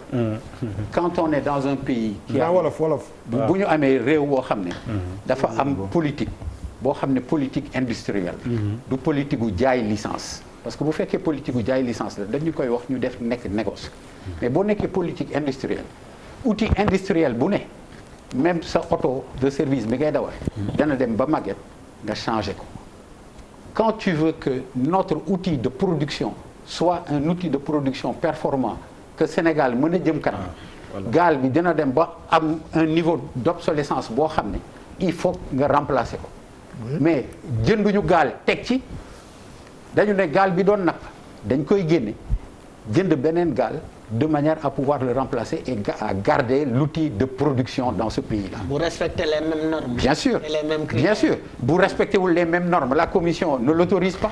Ah mais oto mënul remplacer maanaam oto ma da ngay defar procédure de demande bi.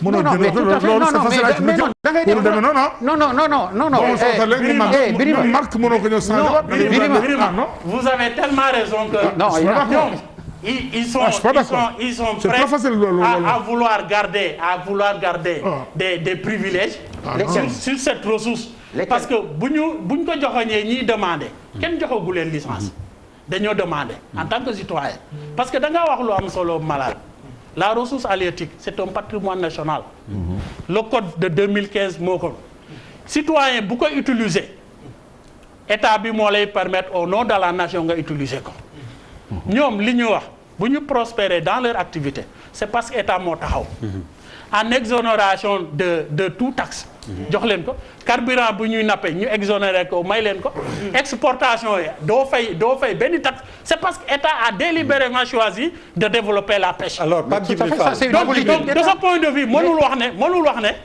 wax ne état bi jàppale ko. par conséquent mais qui a parlé de ça? Moi je n'ai pas parlé de ça.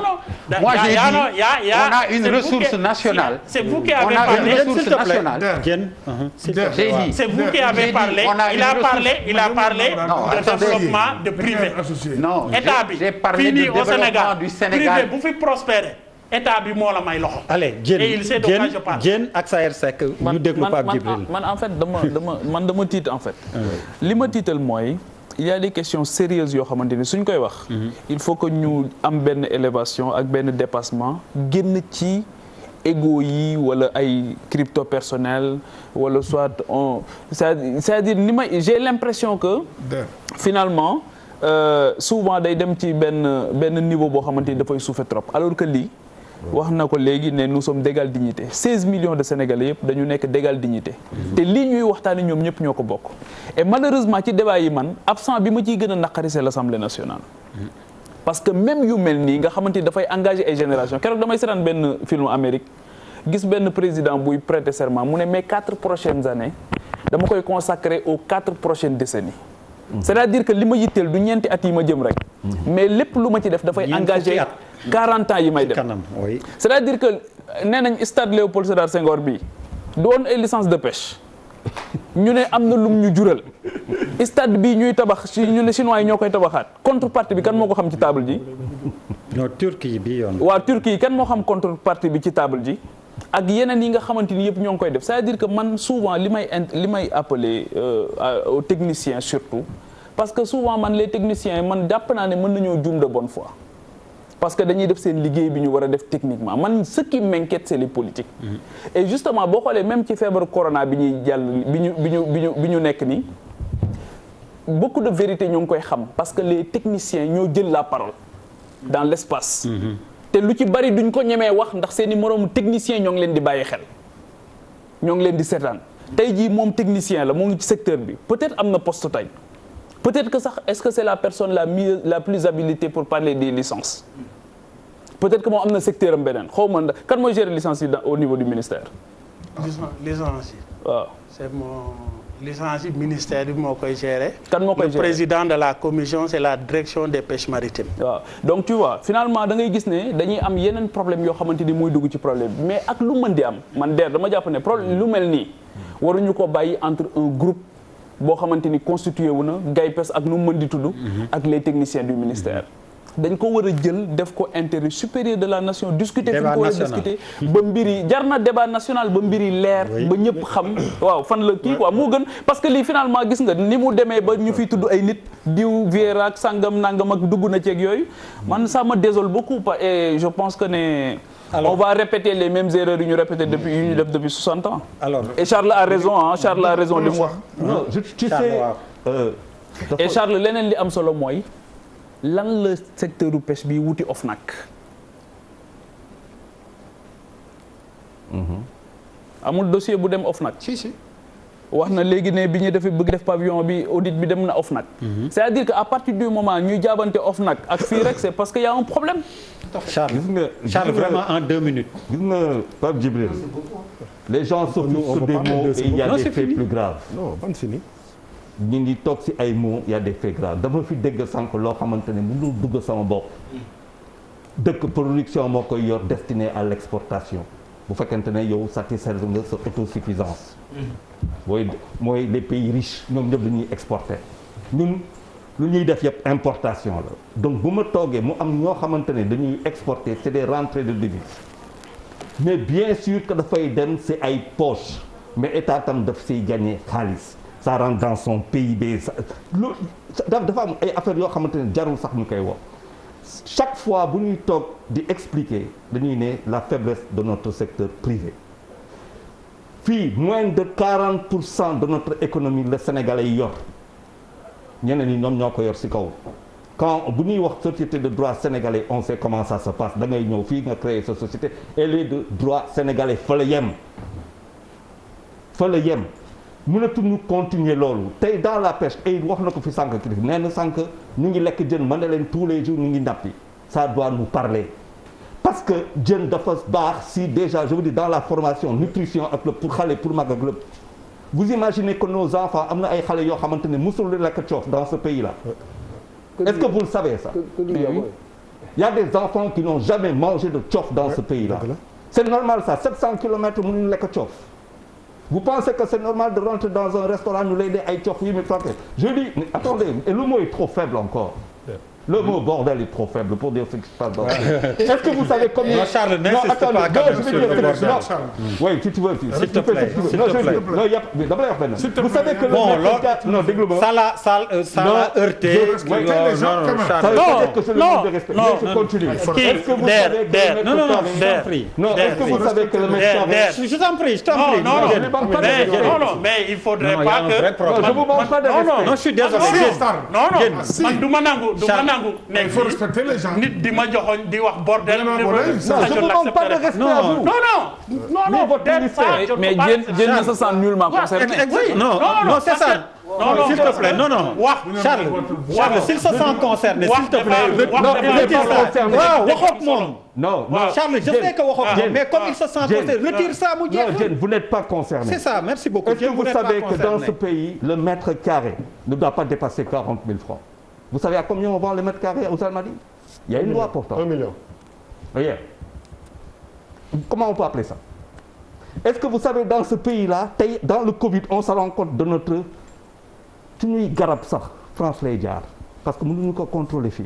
C'est quoi notre souveraineté? Tous nos médicaments qui passent day jaar par France. On me parle après. C'est bien. Faaw ñu taxaw fa laay wax.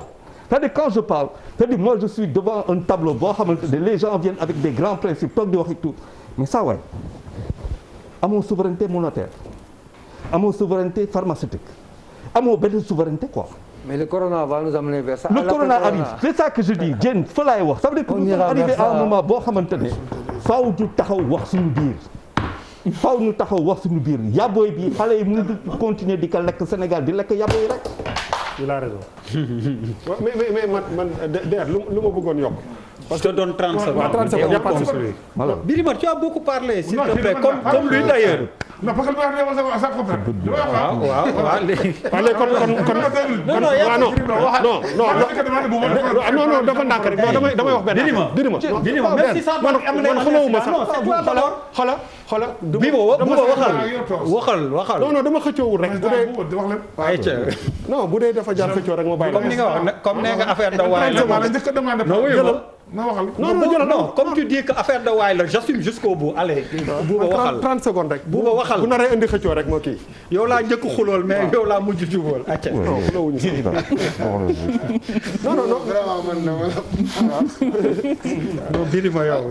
Am na dara man fu mu ne di corona bi ma jàkkaarloo. wax dëgg fa yàlla effet de Damoclès la li taxaw sama kanam bi wax fa dëgg yàlla du jàppante moom xaju fi. ku ma waaye wax jërëjëf nañu jàkkaarloo ki ñu war a jàkkaarloo daan ko loolu am solo. man en fait non man lu ma doon wax moom mooy dañu nekk si on est en 2020 li Charles doon wax léegi. dafa ne benn moment dañu war a taxaw. ñu ñëpp ñu taxaw ñu ne bon ok lan moo def France lan moo def Amérique. lan moo def Chine. lan moo def dëkk yi ñun lan moo ñu war a def mais li ñu war a def yëpp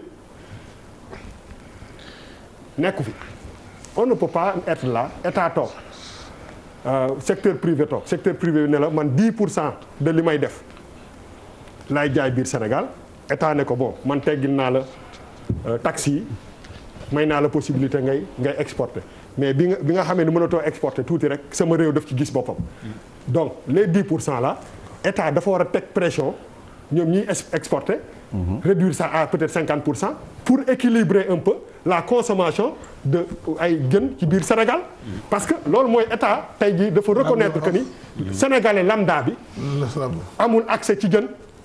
état non li mu wax dafa reconnaître que ni à cause de arrêt exportation yi amul sénégalais bi am na jën ça veut dire que yéen mënu leen nekk état war a privilégier le sénégalais.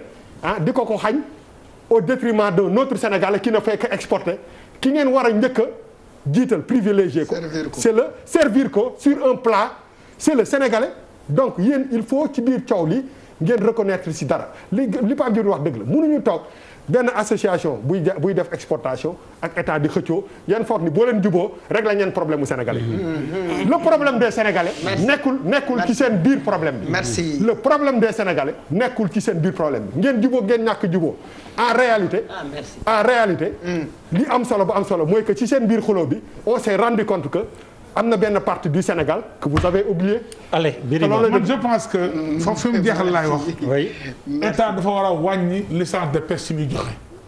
pour tout le monde ñu exporter dañu war a wàññi exportation jën bi nee ma ñu bàyyi ko mu ñu ko bàyyi mais nañ ko wàññi au moins à 50% pour servir les Sénégalais loolu mooy première chose à faire moi je pense que corona bi li nga ci war a jànge mooy Sénégalais souffrent seen jën bi ñu ngi koy jaay en France ak yeneen réew nañ ko arrêté à 50% pour que Sénégalais jot seen jën ça c'est la moindre des choses en tout cas première décision à prendre loolu ci la war a nekk deuxièmement nuyu la mais comme kii bi deuxièmement secteur dafa laaj assainir ki koy assainir nag da ngay def comme nañ defoon bi ñuy def l'enseignement supérieur bi ñu ko bëgg assainir di nga nangu ko la saaga di nga nangu ko la tam dëm nañ la menacer nañ la def lu nekk mais da ngay gëm ni réew mi ngay liggéeyal nga assainir ko parce que secteur bi dafa yàgg a sooxe pour deux raisons xaw ma lu tax depuis 10 ans pour un ministre de la pêche bu def 2 ans ci secteur boobu yombul. c'est n'importe quoi. et ça c'est pas bien.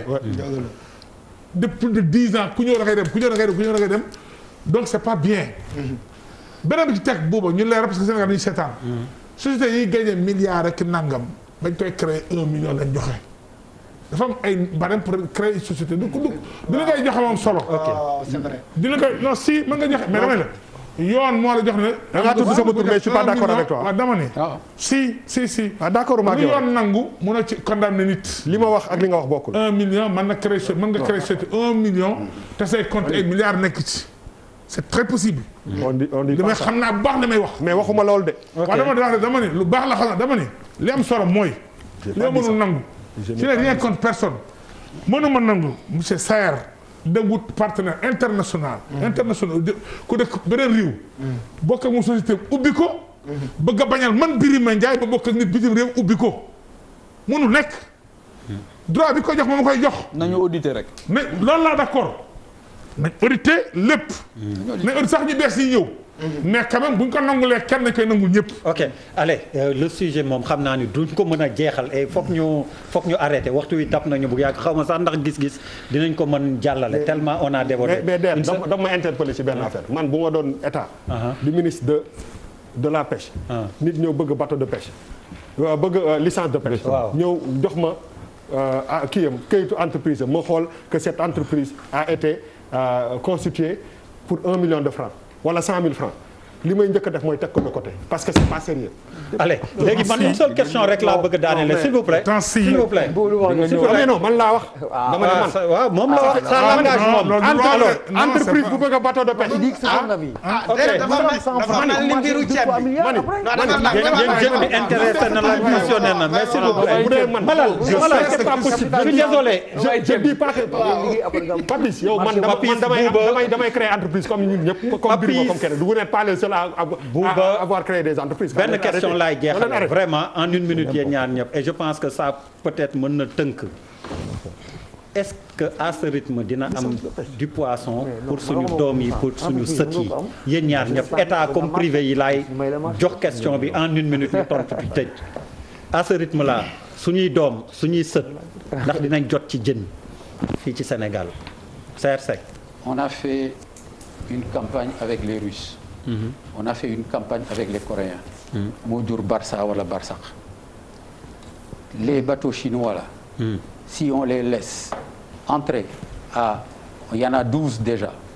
Plus 52, ça fait 64. Demain il y en aura 100. waxuma suñuy sët. mais ñun ñii sax balaa ñuy dee dootuñu lekk. jën tënk comme moom. Barça ou Barça ñi fa doon dem du ñu ay nappkat kese. parce que dañoo utiliser la pirogue comme moyen de transport. Voilà. comme tey boo demee Hann ñiy bëtt couvre-feu bi dañuy jël gaal bi traversé ñëw fi comme dégg naa sax nga koy wax. donc il faut pas considérer parce qu'il y a une crise dans la pêche que ñi fay dem ay doomu nappkat la ay doomu pêcheur la. donc waaye ñi yóbbuwaate ay nappkat la. mais parce que simplement nit. mën nga jàpp jën kañ yóbbu nit ku si créer opportunité. mais non jën nangu ne secteur bi am na problème. kii Pape. waaw kii jël Jakartaam. waaw jëlee nit ki ko jëlee Touba. waaw andi ko Tivaouane. waaw lu mu def. exemple bi baaxul de. non lu mu def. non exemple. non lu mu def. kii dem di xaru ji ak kii transporter ne mën na dem wàlli nit. quelle est la différence. c'est pour te dire simplement. si cas boobu nga wax. donc il faut pas considérer nit ñi dañoo dem immigration massive c'est parce que pêche bi dafa am crise da ngeen di poser. mais problème secteur bi amul problème. da ngeen di problème waxuma secteur bi amul problème. bu secteur bi amul woon problème xam nga ñun ñu ñu def. on sera pas utile dañuy dem toog. c'est parce qu'il y a des choses. Je peux poser la question différemment. Quel était la première mamelle de l'économie sénégalaise ban la woon. Jusqu'à présent. La pêche demeure le premier mamelle de l'économie sénégalaise. ok waaw mais je veux dire si xaalis bi dafa yokku wala dafa wàññi. xaalis bi dafa yokku depuis 2012 moi je suis le directeur des industries de transformation de la pêche moom bu génnee jën Sénégal suñu service ñoo ko contrôler ñoo ko certifié bu amee agrément moom pour exporter ñu ñoo ko jox agrément je sais de quoi je parle pour wax ne wax ngeen jën dafa cher oui si jën dafa cher c'est pas seulement au Sénégal la première marchandise la mieux échangée au monde c'est le poisson. Ça fait 158 millions de dollars. Dans le monde. C'est énorme parce que ñi wax ngeen ko on a les changements climatiques vous avez les OGM les gens sont rassurés en mangeant le poisson mais quand moi je suis un pêcheur suma unité de production kese laa am suma famille gaal lay utiliser may gis koo xam ne bu ma teeralee jën coof mu mën ko jaayee 12000 mu mën ko jaayee 12000 fu mu ko mën a yóbbu moom moo xam. est-ce que man damay xaar ku ñëw di wut coof bu mu jaayee 4000 du ma ko xaar. donc il faut que ñu raisonner xam ne nit ñi dañoo jóge jëlatuñu napp parce que dañ ko jël simplement pour lekk ceeb mais li nga wax am na solo. état bi dafa bàyyi xel. si li nga xam ne mooy approvisionnement marché local. parce que lekk jën. du point de vue sanitaire c'est très important. Merci. C'est très important. En une minute laa waxoon tu l'as fait en 5 minutes. on te remercie demoon naa dama wax rek nga may ma. waaw nga daaneel foofu par courtoisie vraiment. amoon nañ yéene waxtaanee nomination générale François Ndiaye ci donc kilifteefu force Covid waaye gis ngeen ni xat-xat yee ñu ko mayul sujet yi dafa bëri woon ñu laal fii laal fee beneen yoon incha allah dinañ ci dikkaat xanaa di dellu ndokkeel ñi nga xam ni ñi ngi tàmbali koor tey ji am na ñu tàmbali woon démb it ñoom ñëpp ñu leen di ziar di leen ñaanal kooru jàmm ci àddina bi yëpp tamit.